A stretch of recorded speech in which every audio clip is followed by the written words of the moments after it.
ጤና ይስጥልኝ እንደምናችሁ ውድ የሪያሊቲ ሚዲያ ተከታታዮች የተለያዩ ዜናዎችን በስፋት ይዘናል ተከታተሉን እያልኩኝ በቅድሚያም ብሔራዊ ባንክ በአንበሳ ባንክ ላይ አሳልፎት የነበረው ውሳኔ እንዲቀለብስ በባንኩ የቀረበውን ቅሬታ ውድቅ አደረገ።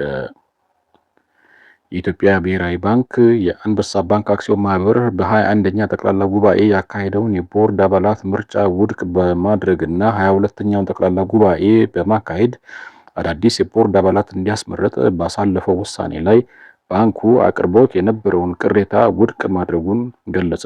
አንበሳ ባንክ አክሲዮን ማህበር ባካሄደው 21ኛ ጠቅላላ ጉባኤ የቦርድ አባላትን ምርጫ አከናውኖ የነበረ መሆኑን ነገር ግን የኢትዮጵያ ብሔራዊ ባንክ በደረሱት ጥቆማዎች መሰረት ልዩ ምርመራ በማድረግ የቦርድ አባላት ምርጫን ውድቅ ማድረጉን ሪፖርተር የተመለከተው የብሔራዊ ባንክ ሰነድ ያስረዳል። በመሆኑም ብሔራዊ ባንክ እንደ አውሮፓውያን አቆጣጠር ጁላይ 25 ቀን 2026 ሁለተኛውን ጠቅላላ ጉባኤ በባንኩ የምርጫ አስፈጻሚነት እንዲያከናውን ውሳኔ ማሳለፉን ተከትሎ አንበሳ ባንክ ሰኔ 17 ቀን 2018 ዓ.ም በተጻፈ ደብዳቤ ብሔራዊ ባንክ ያሳለፈውን ውሳኔ እንዲቀለብስና በድጋሚ እንዲታይ መጠየቁ ተመላክቷል። ከጎርፍ ጋር ተያይዞ አስፋልት ላይ ትንሽ ዝናብ ዘንቦ ውሃ ቋጥሮ ሲታይ ጭምር ራገር ልጠፋ ነው የሚል ሁኔታዎችን እንሰማለን። ይሄ ግንዛቤ ጉድለት ይመስለናል።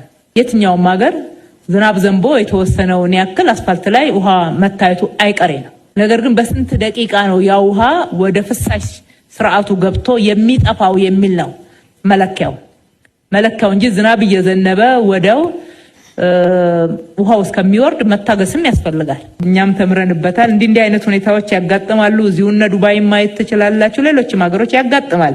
ነገር ግን እኛ ሀገር ላይ ችግሮችም አሉ።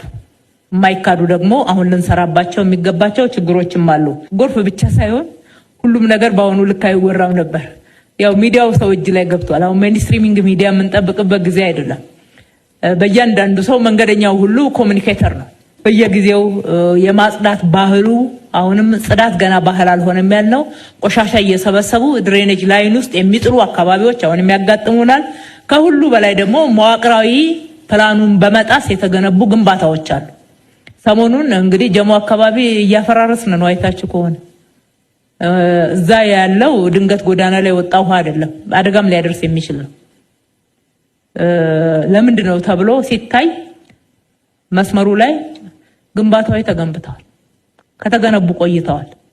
የፈጣሪ እርዳታ ሆኖ እስከዛሬ ድረስ ለብዙ ከባድ ችግር አልተጋለጽንም እንጂ ሁኔታው አሁን እንደደረስንበት ከሆነ ከባድ ሊሆን እንደሚችል ያሳያል።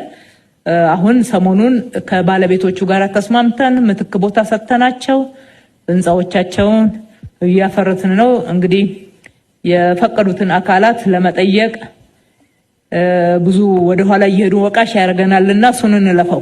በእኛ ጊዜም እዛም እዚህም ያጋጠመን ስላለ